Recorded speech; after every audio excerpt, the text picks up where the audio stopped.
Hello everyone, and welcome to Operation Twin Shells. I'm Camille Salazar-Hadaway, and it's time to hear straight from the developers themselves all about Year 9, Season 3 of Rainbow Six Siege. This season brings an innovative new operator and a versatile new weapon. Let's kick it off with an overview of the season from Creative Director Alexander Karpazes.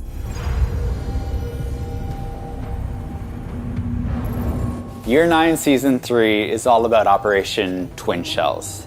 But before we jump into that, it's really important that we acknowledge that we heard from you and we haven't met the expectations that you had for Operation New Blood. And we want to reinforce that we are dedicated to this game and that we are putting more resources than ever into it. And you'll start to see that with Operation Twin Shells. Operation Twin Shells is all about the new operator as well, Skopós. This is Kyrie Galanos, who's one of the original operators from Rainbow Six, and she comes with 2 shells that she can control. This is a testament to the creativity of the game and the talent of our team to come up with unique operators like this that are still game changers. We're also introducing updates to anti-cheat and anti-toxicity, which is a major priority for us for the future of the game. And we have more like the Siege Cup coming in beta phase. We also have balancing changes. We have After Action 2.0 coming online, and we have so much more for you. We can't wait to dig into it. So let's begin. Let's talk about an important topic right off the bat. Cheating and toxicity are not just concerns for you, they are critical issues for us as well. To address this, we've restructured our team to dedicate even more resources to these challenges. Now, to share exclusive details and updates on the current and upcoming player protection projects, here's Alexander Karpazes and product owner Lancelot Seiji. We want to assure you that we have more than just one security system in place. More than just BattleEye, we have 6 detection systems running at any given time so that we can catch cheaters. And we're constantly improving these systems. On top of this, we want to talk about a pillar as well for our anti-cheat, which is binary hardening. Binary hardening is the act of obfuscating and making it harder for cheat makers to access the game. Think of it like a giant library, where a cheat maker is trying to find a specific book. For us, we'll be trying to change that book's location as much as possible. And even on top of that, changing the shelves and the entire library so that it's as confusing and as hard for a cheat maker as possible, so that in the end, they cannot effectively make cheats for our game. When it comes to Siege Cup, for those that have won and have cheated, they will be banned. But of course, their teammates will have access revoked from Siege Cup as well, ensuring that competitive integrity remains in Siege. Another area of improvement is time to ban. 75% of bans are happening 12 hours sooner now. And this is something that we'll be working on in the future to reduce that time as much as possible. As you may have seen in our August update for anti-cheat, the team has grown in size. It's now a multidisciplinary team that is actually one of the largest in-house anti-cheat teams in the world for any given project. And for us, that means we're totally dedicated to making sure that Siege is the best it can be when it comes to anti-cheat. In the anti-toxicity team, our mission is simple: ensuring a safe space for all players in Rainbow Six Siege. It means protecting the community from recurrent and highly toxic players while rewarding recurrent positive behavior. Our mission includes handling features like reverse friendly fire, Texas censorship, reports, abandoned penalties, match cancellation, commendation system, and of course, the reputation system. Our philosophy centers around 3 key principles: transparency, understandability, and clarity. In its current state, the reputation system has some weaknesses and is not trusted by the community. This is why we decided to overhaul it. It means reviewing its structure, the actions that are feeding it, and the in-game UI. And to be clear, a single negative action will have a minimal impact on you. Only the recurrence of this action will affect your reputation. We aim to give you access to those changes in Year 9 S4. The system will remain in beta, it means no impact on standing until we are 100% confident it meets your and our standards of transparency, understandability, and clarity. Additionally, we are still working on some very impactful features that we cannot wait to share with you by the end of the year. When you finish a match in Operation Twin Shells, things are going to have a brand new look. Please welcome senior game designer Vladimir Kozik to walk you through the new post-action report. Plus, game director Joshua Mills is here to talk about boosting the abilities of your drones. In new season, we are introducing post-action report in a completely new dimension. Instead of operator cards, there will be a new screen with teammates represented as 3D operators located on the same map they just played. Here they can command teammates and the opponents.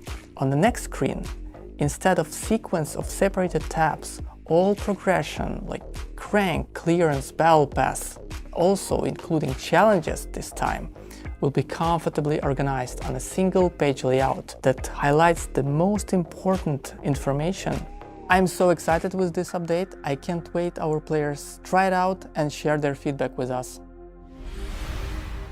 Drone Boost is a new feature coming to our attacker lineup. The goal here is to continue to reinforce our attackers, make sure they have the tools to get the job done. Intel is king in Siege, and keeping your drone alive is crucial to getting that intel.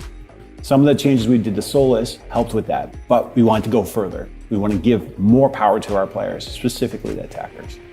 So Drone Boost means you can actually boost your drone a maximum of 3 times, 3 seconds per boost. You can cancel it mid-boost to quickly evade, quickly close distances, and each boost, once expended, takes 6 seconds to recharge. So the boost resource system is actually kind of similar to Maverick's Torch in the sense that you can cancel the action at any time and it doesn't fully deplete the boost.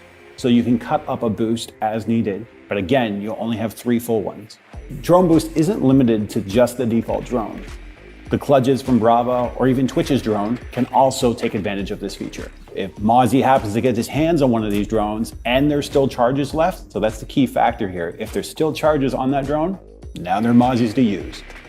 So the future of drones in Siege is really focused on their economy, which means making sure they can survive longer, or at least giving our players the ability and the tools they need in order to make sure their drones can survive longer. They should be used more regularly in the middle and late game of the rounds, and we want to make sure that you have those tools in your arsenal to be able to make things happen. If you like competition, this next update is for you. The new Siege Cup beta is coming this season for select players to test their 5 stacks in intense tournament play. A new reward system is coming as well for both Siege Cup and ranked matches. Plus, a few more interesting updates that live content director Christopher Budgeon is going to tell you all about.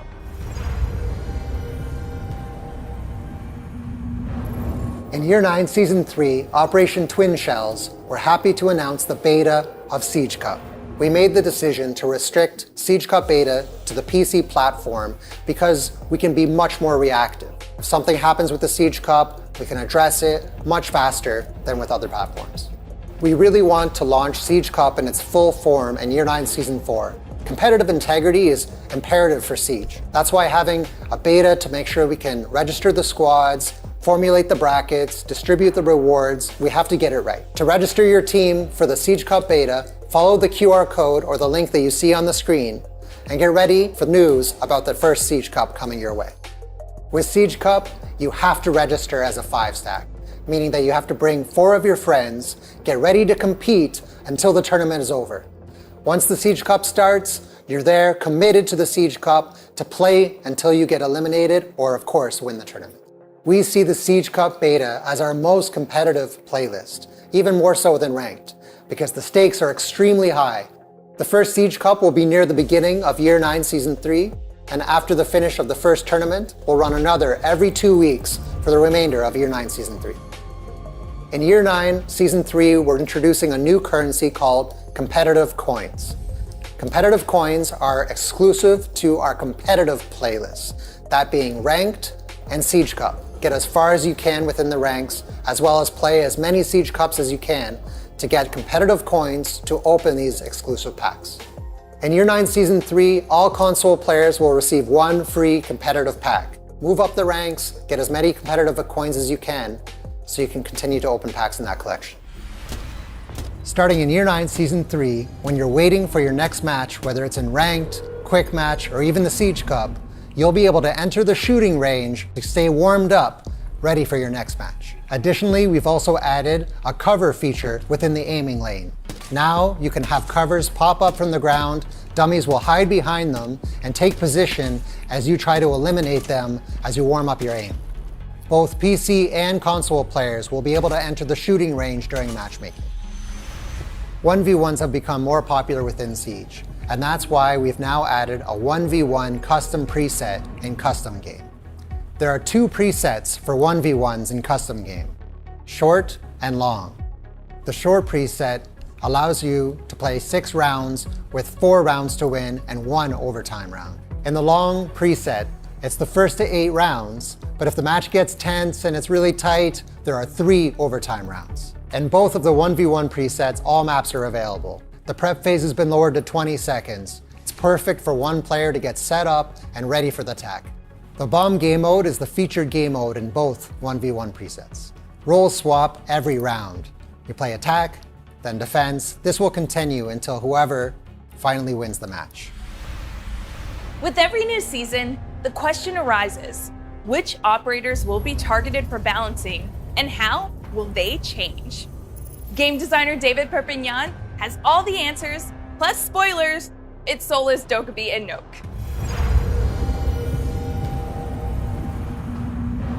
We are implementing the second round of changes for Solis. We know that our previous package was a bit harsh. We've been monitoring data just to see that everything went well. What we've seen is a decrease in ban rate and also in presence, but a steady trend on win rate. This new wave of changes for Solis is based in 3 pillars. The first pillar is the detection mechanic. Now Solis will use only the center of the screen to detect the gadgets, and those gadgets will be unidentified. You won't know what they are. The second pillar is the scanning or identification mechanic. Now we call it overclock, and once you trigger the overclock, your energy is pre-filled, and you'll be able to see every gadget in the center of the screen as identified. You'll know what they are. Aside from that, Solis will emit a warning to every observation tool in the enemy team within the range of detection, so they will know that you are overclocking and that you are seeing their gadgets. The third pillar is the energy access. Now Solis Spec I/O will last longer and will require less energy to be activated while reloading. Also, these new changes give us more balancing levers that will help us adjust Solis in the future. Searching for electronics. Dokkaebi right now can generate a lot of pressures in defenders, specifically at the beginning of the round. That's why we're taking a look to the resource management in her ability. Now, Dokka will start with 0 charges at the beginning of the round and will get one every 45 seconds, but only up to 2 per round. These changes should reduce the pressure on defenders now. They should have more time to prepare their setup.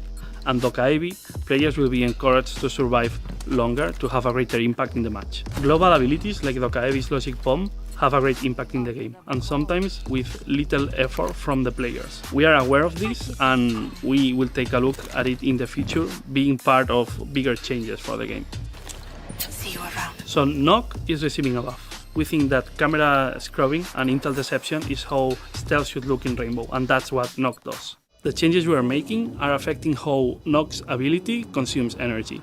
Instead of being time-based, they will be action-based. That means that some actions like walking won't consume any of your energy, but if you sprint or shoot, your energy will be consumed. These changes aim to make Nokk more patient. We want Nokk to be better at flank watching, cutting rotations, and increasing the uncertainty on defenders.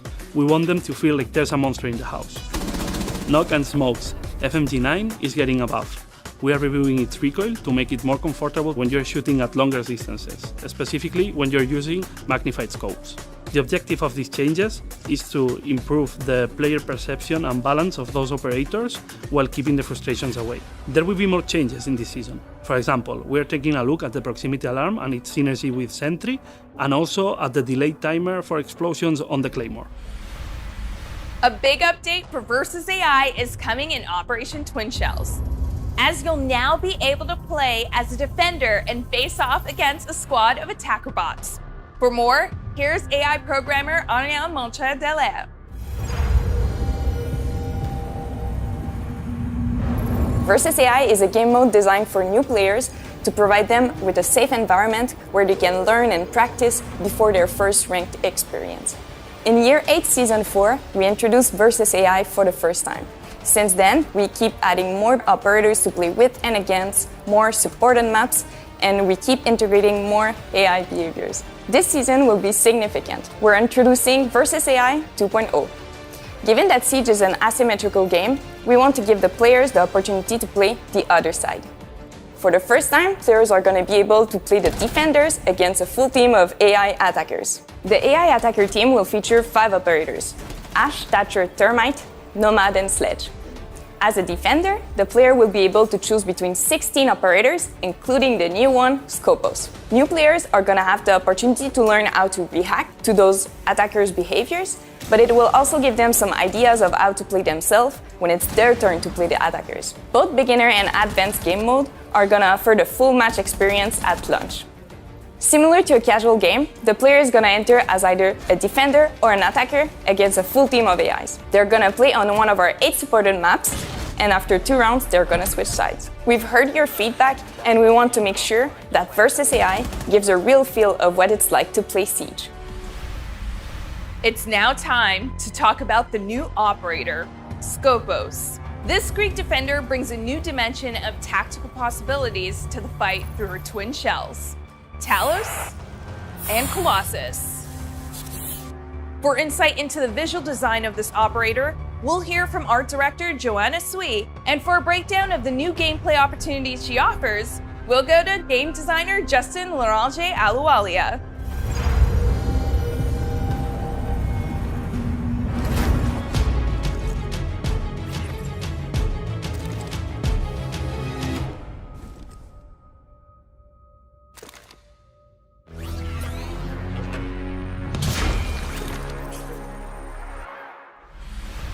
Skopós is from Raven Shield era, and her name is Coris Galanos. Her visual design is really based off of her story background and the trauma that she went through.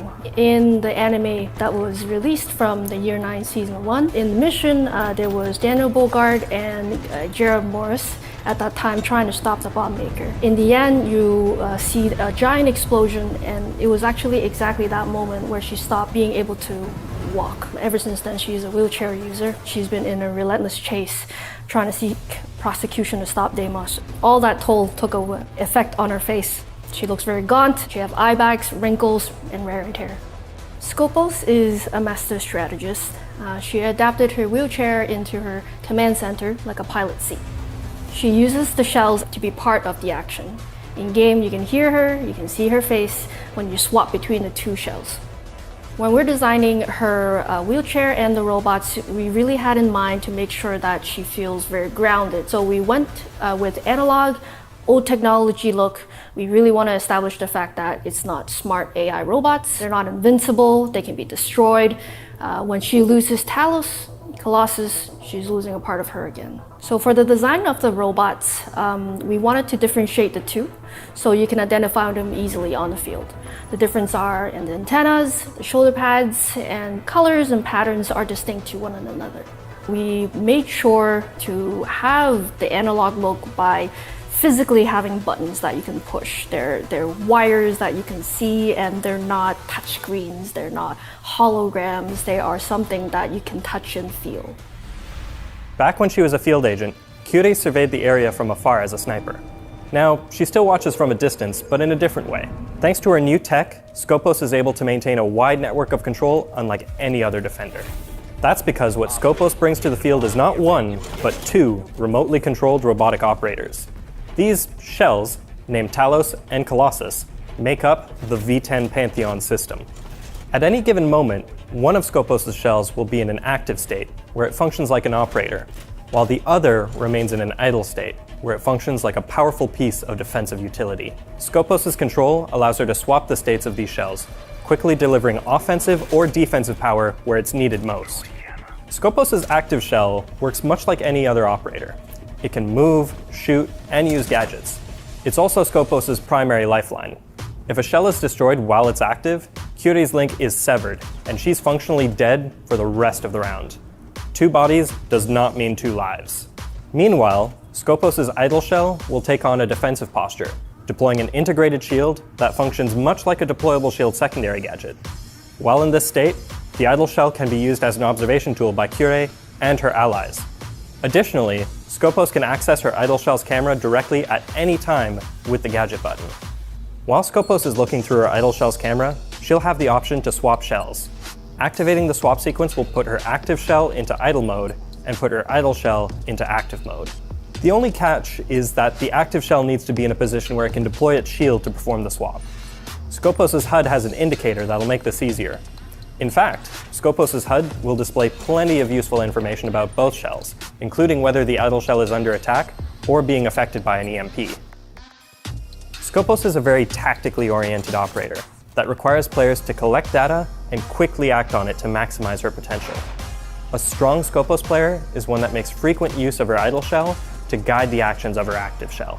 For most players, Skopós will likely be a shallow roamer, operating near the bomb site while having the means to extend into a deeper roam or fall back and anchor as needed. If used strategically, she has the power to be one of the most mobile operators in the game. Skopós' idle shell can be a very strong piece of utility. Having the combined properties of a deployable shield and a bulletproof camera, this shield can offer a large amount of intel from relative safety. Skopós' idle shell is most effective when placed in key areas for the defenders to hold so that it can provide information and serve as a launching point for when the enemy least expects it. Talos coming out. Skopós is bringing a brand new gun to Siege, the PCX-33 assault rifle. Kyurey may not be bringing a sniper rifle into battle, but make no mistake, her shells are still packing some serious firepower. This weapon is precise, deadly, and heavily customizable, making it a versatile tool for a versatile defender. For a sidearm, Skopós carries a P229, a throwback to Kyurey's days in the Greek Special Forces. Skopós also has access to secondary gadgets. These are shared between her 2 shells. Her first option is impact grenades, a great choice to maximize her mobility and roaming potential. Alternatively, Skopós can bring proximity alarms. These synergize great with her idle shell, helping her know exactly the right time to take action.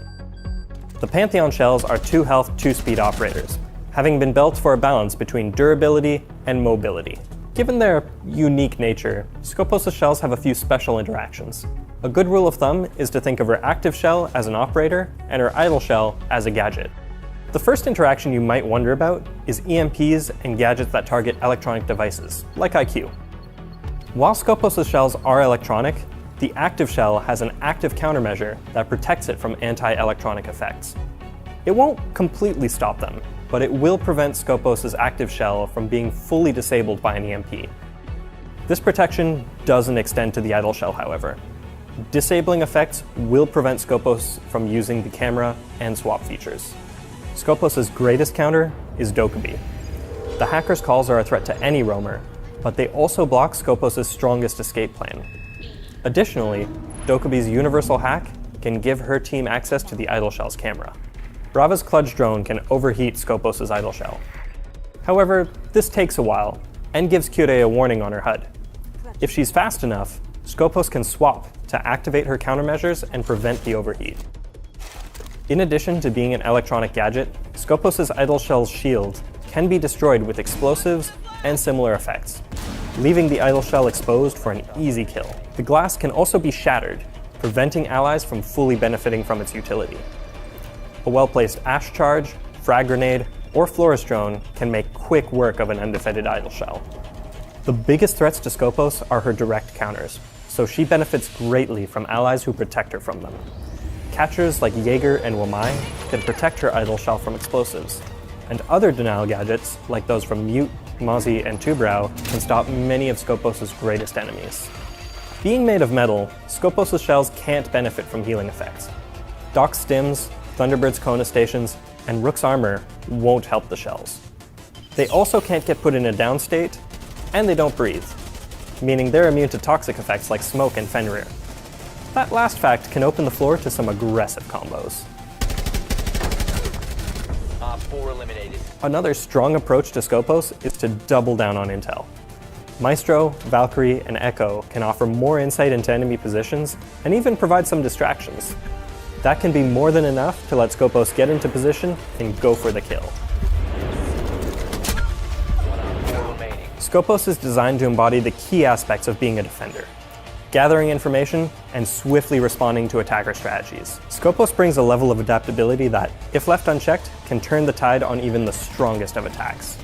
We'll be keeping a close eye on her in the test server and throughout the season to see what players can do with her. Loading new map.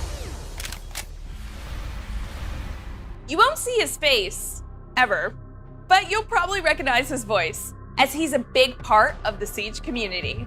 It's Marley, and he's here to give you his own special brand of insight into the new operator, new balancing updates, and all that Operation Twin Shells has to offer.